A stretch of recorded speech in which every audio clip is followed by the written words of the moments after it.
Welcome to Job Talks Access. Today we're speaking with Andy Popel, who's in a marketing and copywriting role. How are you today, Andy?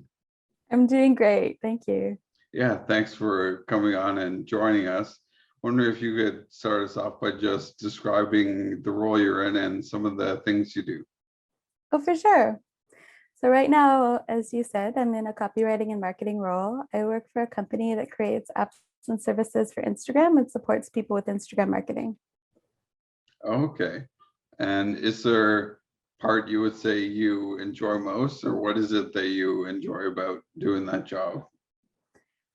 I really like that it offers so many opportunities to learn new skills. I've also got some really amazing coworkers. Mhm. So the culture there, I would say it's pretty great. My boss has also been super understanding and accommodating when it comes to my health and the boundaries that I've had to create around my hours and different things to accommodate for my disabilities.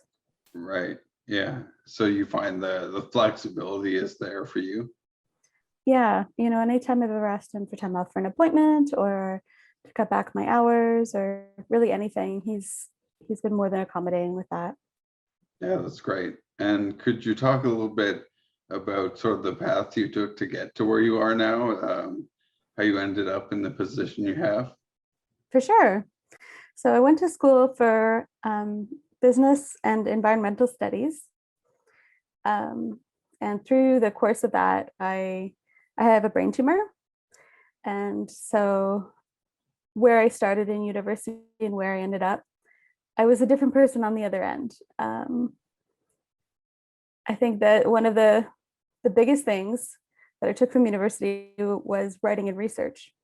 So when I popped out on the other end, like 2 surgeries and a course of radiation later, I was looking for skills that I could take to a virtual job, something I could do from home, and copywriting and social marketing. That was kind of it. So I've done it in various capacities. I did it for, a friend of mine who had a small business, and then I was working for an online magazine. And I did it in a few different ways. And then I ended up in a retail job, and I wasn't really happy there. So Mhm. I contacted the Career Foundation, and they kind of put me through a few different assessments, and they really supported me in figuring out what it was that I wanted to do next. And I ended up in this position. Yeah, that's great. Do you have any other comments about the job search in those different roles? Do you find it difficult or any barriers there as far as accessibility? I mean, certainly my main issue with the job search was I had no idea what I wanted to do next. Yeah. So, other than this role, I often just fell into something because, I saw it on Facebook or Mhm. somebody, a friend of a friend told me they needed someone.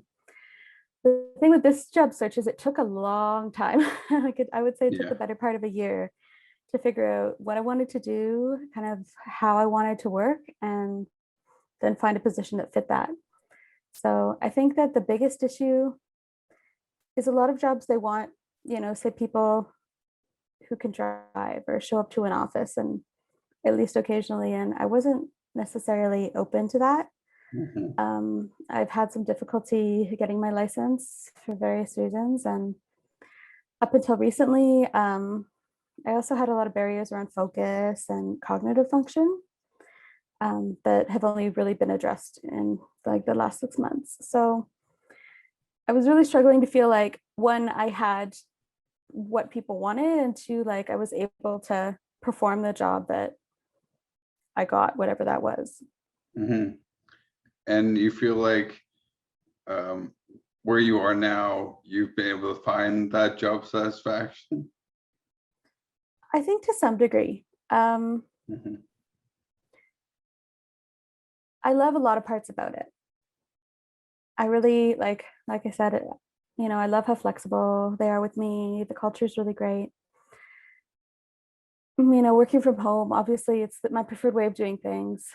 The one thing I have a hard time with is there's a lot of task switching, and because just of how my brain is wired now, that's been difficult for me. Okay.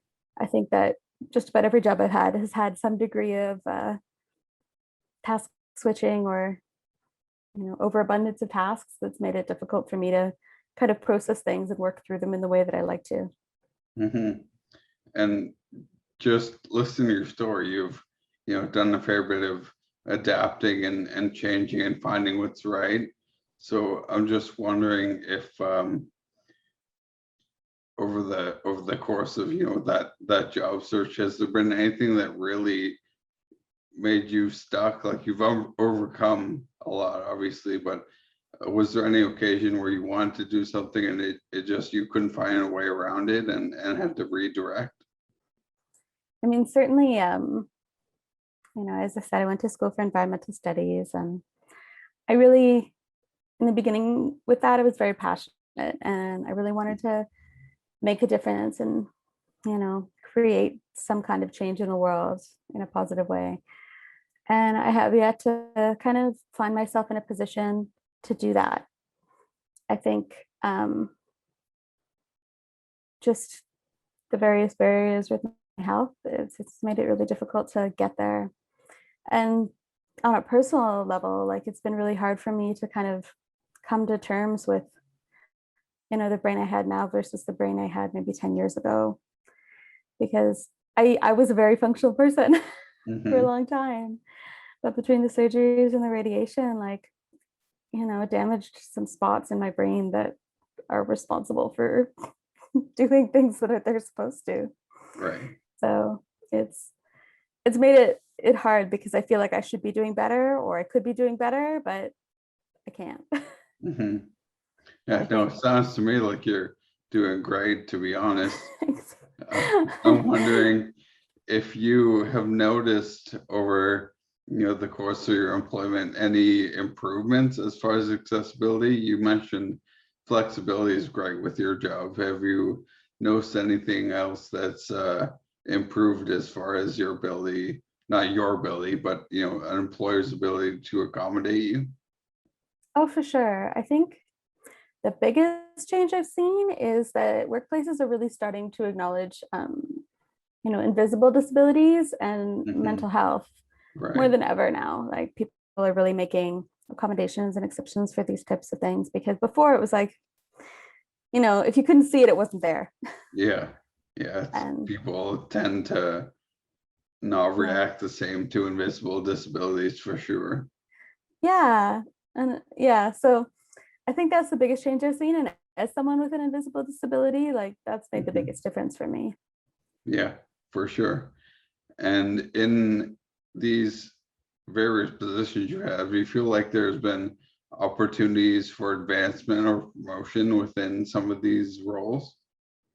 I would say that the position I have now is the first one where I really see that potential in some kind of way Okay. because it is a growing company. But I would say even then, I'm not sure it would be more than a lateral move. Mhm. My boss has talked about kind of placing me in more of a managerial role, which I don't know about that. I don't. One of the things is like because I'm on limited hours, it's hard for me to secure a job that's salaried or in a higher position. Right. Like I'm always considered an hourly worker. Um, but I hope to eventually find a place for myself where that's not a barrier to being more successful or finding a job that's in a higher role. Mhm. For sure. And if I could get you to think about moving forward, what do you think our next best step forward is as far as accessibility and workplace and employment in general? I think that this idea, I mean, I guess as a follow-up, I think workplaces really need to embrace employees setting their own schedules and like a level of flexibility when it comes to hours. Mhm. I mean, certain jobs obviously like not a possibility, but certainly with virtual jobs and jobs where you're doing a certain role and you're expected to get, X amount done by this date. Like I could see myself, working more hours certain days. It's just there wouldn't be the hours that necessarily my boss might want me to, or, Right. other people would be around. And I think the other thing is that regardless of how many hours someone works, there's a limit to what someone can accomplish. And I think that's a missing piece for a lot of employers, especially I've worked for a lot of entrepreneurs and small businesses. Of course they want like the most out of every single person, Right.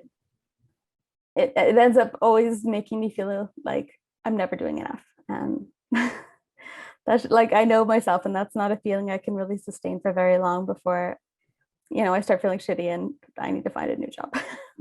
Yeah. Well, and as you mentioned, as more jobs, especially recently, get transferred online and virtual, that seems like something that, should be embraced more and accepted, as far as being able to work when you want to work, as long as you, as you said, meet deadlines and accomplish objectives, things like that. Yeah, I think that as things do go more virtual, like hopefully that's the direction we're taking, because I think, especially with people who work kind of in the tech area, sometimes we keep weird hours. Yeah. And to be able to, wake up at 3 a.m. and work, or, do something productive with these times that I'm up anyway or awake and need to be productive, I think that would be ideal, because I can't certainly accommodate more 9 to 5 hours, but there's other hours in there that I could fit in. Right. Yeah, I think, that's great insight. yeah, flexibility is important in general, between appointments and personal health, and just trying, especially these days, like trying to keep yourself healthy. It's so many employers are so inflexible. I have Mhm. friends with similar conditions, and they've had to quit their jobs because their employers weren't flexible enough to allow them to work online, or take a few days not in office. I think it's key. For sure. Especially Yeah, I feel like, now. as you mentioned, we're going in the right direction as far as flexibility, more things going online, but definitely a ways to go. Yeah, and I think that there's the stigma around having a disability as well. Like, if you can't do it the way they set out, you know, work 9 to 5, do it this way, Right. then you're not doing good enough. And if someone has to make exceptions, then you're just not meeting what you should be meeting. Hmm. And that's one of the hardest things, I think, Yeah. to get over, is this feeling like if someone makes an exception, then I'm not doing well enough. Hmm. Yeah, and I would imagine, the tech sector in general maybe is one of the more adaptive industries, and is able to, as you said, figure out new ways of doing things, and new ways of working online and being successful. Oh, I would definitely agree with that. I think that tech and small business and e-commerce, like these are all areas where people are really finding creative ways to do things, especially in the last year. And I hope that, some of these creative solutions really result in progress in terms of accessibility. Yes, yes, I love that. Well, Andy, thanks so much for coming on, sharing some of your thoughts and a bit of your story, and helping us out to make a difference with the project. No, of course. And thank you for the opportunity. No problem. That was Andy Popel, and I am Paul Vandergrent, and this has been Job Talks Access.